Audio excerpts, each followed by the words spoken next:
हर किसी ने खुद से कनेक्ट कर लिया अतुल सुभाष से, चाहे वो महिला हो, चाहे वो एक पुरुष हो, चाहे वो कोई बुजुर्ग हो, चाहे कोई एक भाई हो, चाहे वो कोई एक मां हो। ऐसे में बहुत बड़ी गिरफ्तारी को लेकर सबसे पहले चाहेंगे आनंद, किस तरह से ये गिरफ्तारी हुई और किस तरह से अब जेल की सलाखों के पीछे आरोपी निकिता और उसका परिवार है।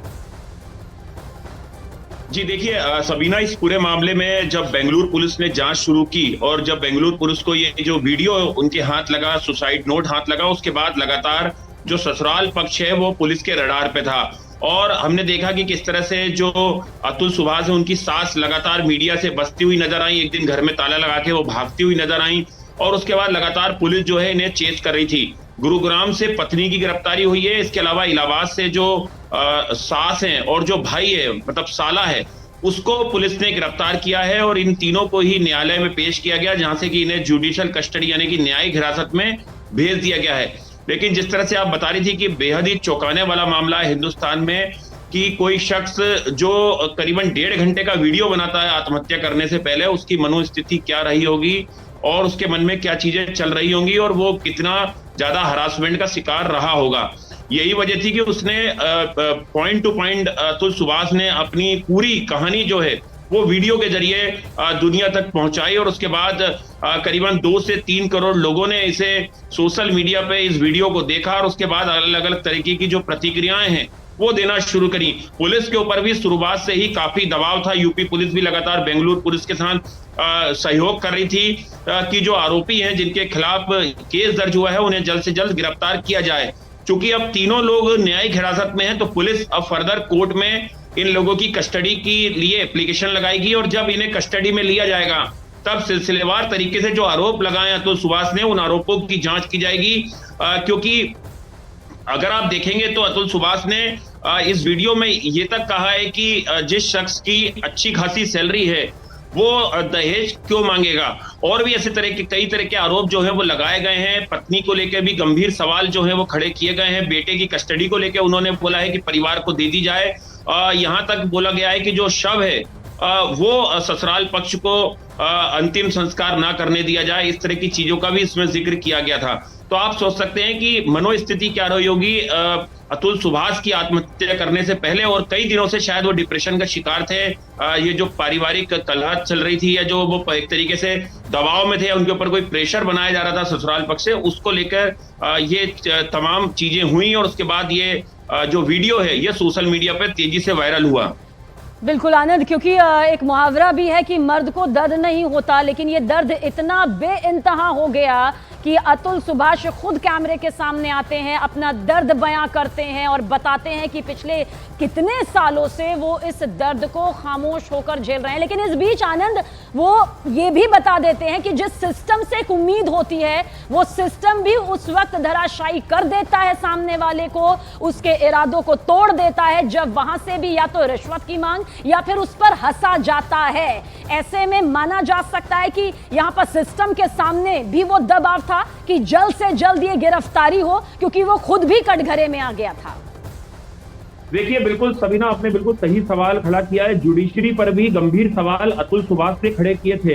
हम नाम नहीं लेना चाहते हैं, लेकिन उनका जो वीडियो था उसमें आप देख सकते हैं कि किस तरह से उन्होंने जो न्यायिक प्रक्रिया होती है उसके ऊपर गंभीर सवाल खड़े किए हैं कि किस तरह से वो महिलाओं के हक में होती है और कहीं ना कहीं उसमें जो एक दूसरा पक्ष होता है वो कहीं ना कहीं एक तरीके से शिकार होता है और जो पीड़ित है वो केवल महिलाओं को बताया जाता है। इस तरह के भी गंभीर आरोप इन्होंने अतुल सुभाष ने अपने सुसाइड नोट से पहले, अपनी आत्महत्या से पहले इस वीडियो में दर्ज किए हैं। उन्होंने सीधे तौर पर जुडिशरी पे सवाल खड़े किए हैं। इसके सीधे मायने ये होते हैं कि कहीं ना कहीं जो कोर्ट कचहरी का चक्कर था उसमें कहीं ना कहीं उन्हें उलझाने की कोशिश की जा रही थी, झूठे मुकदमे उनके ऊपर लगाने की कोशिश की जा रही थी। ये तमाम चीजें जांच का विषय है। अब जो बेंगलुरु पुलिस है वो इस पूरे मामले की जांच करेगी कि किस तरह से ससुराल पक्ष से इन्हें दबाव बनाया गया और कैसे एक जो कामयाब शख्स था जिसकी अच्छी खासी सैलरी थी, जो एक ऊंचे ओहदे पे काम करता था, उसने इस तरह का कदम क्यों उठाया, इसके पीछे कौन कौन लोग जिम्मेदार हैं। और इस वीडियो में जो उन्होंने कहा है, जो उनके बयान हैं, उसको पुलिस ऑन रिकॉर्ड लेगी, क्योंकि इसमें एक तरीके से आत्महत्या के लिए उकसाने का यह मामला है और इसमें जाहिर तौर पर जिन लोगों पे आरोप लगे हैं उनकी गिरफ्तारी के बाद अब उनकी भूमिका की भी जांच जो है वो बेहद जरूरी हो जाती है, जो बेंगलुरु पुलिस करेगी। बिल्कुल। और ये भी बता दें कि निकिता का चाचा ये भी फरार बताया जा रहा है, वो भी कटघरे में है, उसकी भी गिरफ्तारी की अब कोशिश लगातार जारी है। बने रहिएगा आनंद, कुछ और पहलुओं को भी यहां पर जानेंगे आपके जरिए, क्योंकि पूरे देश की निगाहें इस मामले पर है, इस पूरे केस पर है। लेकिन क्या कुछ सुसाइड से पहले जब 1.5 घंटे का वीडियो अतुल सुभाष के जरिए बनाया गया तो उनका एक एक दर्द उनके अल्फाज के जरिए सामने आया, उसका कुछ हिस्सा आप देखिए इसके जरिए। तो मेरा मानना है कि मुझे खुद को ही खत्म कर लेना बेस्ट है मेरे लिए, क्योंकि जो मैं पैसे कमा रहा हूँ उसी से मैं अपने दुश्मन को बलवान बना रहा हूँ। वही पैसे मुझे ही बर्बाद करने के लिए यूज हो रहे हैं और ये साइकिल बढ़ता ही रहेगा, है ना। मेरे ही टैक्सेस के पैसे से ये कोर्ट, ये पुलिस सिस्टम मुझे और मेरी फैमिली को और बाकी लोगों को भी हैरास करेगा जो अच्छे लोग हैं।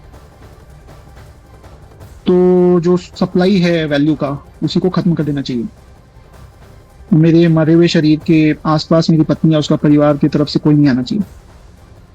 तीसरा, मेरा अस्थि विसर्जन तब तक नहीं होना चाहिए जब तक मेरे हरासर्स को पनिशमेंट नहीं मिलता है, तो मेरा अस्थि विसर्जन ना हो। अगर इतने सारी चीजें, एविडेंस और सब कुछ होने के बाद भी अगर कोर्ट, ये जज और मेरे बाकी के हरासर्स को पनिशमेंट नहीं देती है और बरी कर देती है, तो मेरा जो अस्थि है वहीं कोर्ट के बाहर किसी गटर में बहा देना चाहिए, ताकि मैं ये जान जाऊं हमेशा हमेशा के लिए, मैं ये अपना लेसन सीखता रहूं कि इस देश में क्या वैल्यू है एक लाइफ की। और आइए कुछ और इंफॉर्मेशन के लिए मेरी सहयोगी लवीना की तरफ रुख करते हैं। Lavina, over to you.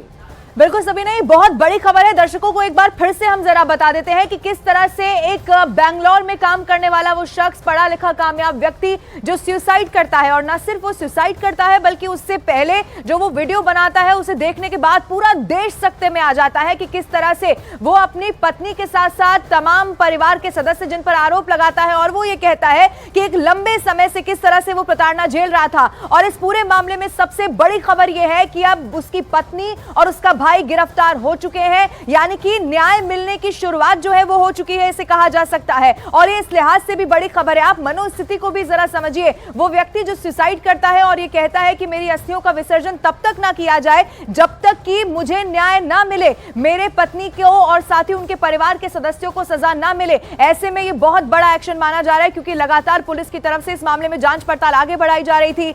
आरोपी जो पत्नी है वो गुरुग्राम से गिरफ्तार हो चुकी है, और साथ में भाई भी बताया जा रहा है जिसकी गिरफ्तारी प्रयागराज से हो गई है। मां की भी गिरफ्तारी हो गई है। 14 दिन के लिए अब जेल भेजा जा सकता है। ये बड़ी खबर इस वक्त मिल रही है, बेंगलुरु पुलिस ने यहां पर पेश कर दिया था, ये भी जानकारी यहां से मिल रही है। अब आपको बता दें कि इस पूरे मामले में इन्वेस्टिगेशन होगी, और परिवार के क्या और भी सदस्य, जैसा सबीना भी बता रही थी कि चाचा का भी नाम इसमें सामने आ रहा है, तो क्या परिवार के और भी सदस्य हो सकते हैं, और कौन कौन और किस किस लेवल पर सबीना यहां पर प्रताड़ना हुई थी, ये भी बहुत सारे ऐसे सवाल हैं जिनका जवाब तलाशने की कोशिश पुलिस भी कर रही है। और वो सुसाइड से पहले का वीडियो कहा जा सकता है, जिस तरह से वो सुसाइड किया गया, और उसके पहले वो दर्द, एक लंबे समय तक जो प्रताड़ना उस व्यक्ति ने झेली। आप सोचिए सबीना, एक पढ़ा लिखा व्यक्ति, एक कामयाब व्यक्ति, एक अच्छे ओहदे पर काम करने वाला व्यक्ति, और उसकी मनोस्थिति क्या रही होगी, यानी कि वो सुसाइड करने से पहले कितने सारे वो इमोशंस होंगे जिसको साथ में गैदर करने के बाद उसने सोचा होगा कि अब कुछ और बचता ही नहीं है,